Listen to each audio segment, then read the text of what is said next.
كوكيز بالزيت بمكونات وطريقة سهلة وبسيطة، وبمكونات اقتصادية وموجودة بالبيت.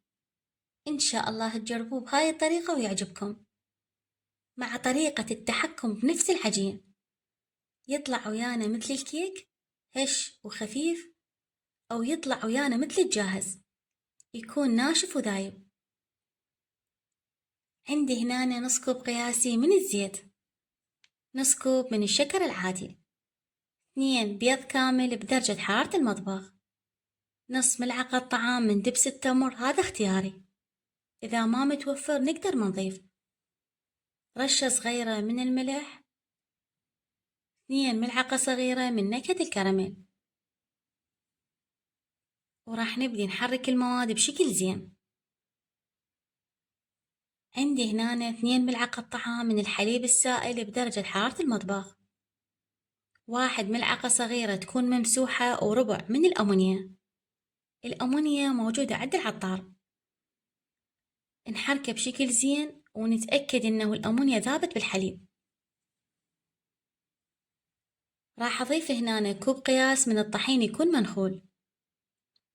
نضيف مزيج الأمونيا والحليب الكمية كاملة. باقي مقدار الطحين راح نضيفه بالتدريج حسب الحاجة. أنواع الطحين تختلف بالامتصاص، فما نستعجل بإضافة الطحين. أني أخذت وياي كوبين، ربع ملعقة صغيرة من البيكنج باودر والصودة، وراح نعجن بشكل زين. صار العجين ويانا متماسك وبيه ليونة قليلة، صار ويانا جاهز. نضيف هنا أي إضافات إحنا نحبها ونعجنه بشكل زين. مباشرة نبدأ بالتشكيل. راح أدهن إيدي زيت خفيف وناخذ قطع من العجين، نخليها على ورق زبد يكون مدهون بشكل قليل. إذا نحب القوام يكون يشبه الكيك، فضروري تكون قطع العجين ويانا تكون ويانا شوية ثخينة، مثل هاي الصينية. بعد التشكيل مباشرة ندخلها الفرن. الفرن يكون ويانا مفتوح الفوق والجوا. نخلي الحرارة تكون وسط، تكون ويانا على 100. راح تاخذ ويانا 5 دقايق. نشوف هنا إنه بعد الشوي راح تكون ويانا مرتفعة بهذا الشكل. ضروري هنا بعد الشوي نتركها مكشوفة بالمطبخ أقل شي 4 ساعات. مفعول الأمونيا الكامل راح يبدي بعد الشوي. راح تنشف ويانا بشكل زين وما يبقى بيها أي عجين أو أي رطوبة.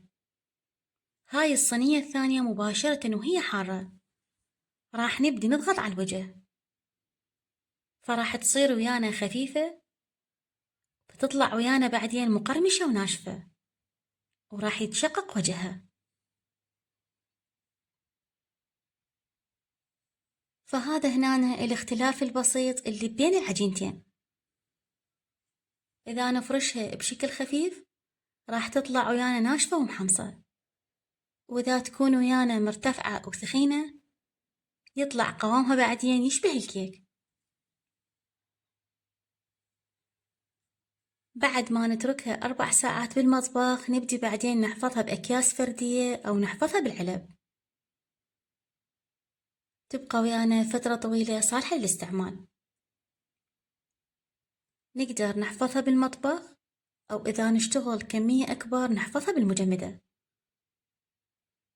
نشوف هذا النوع مثل الكيك من الداخل، وهذا النوع اللي فرشناه وهو حار يكون ناشف وذايب.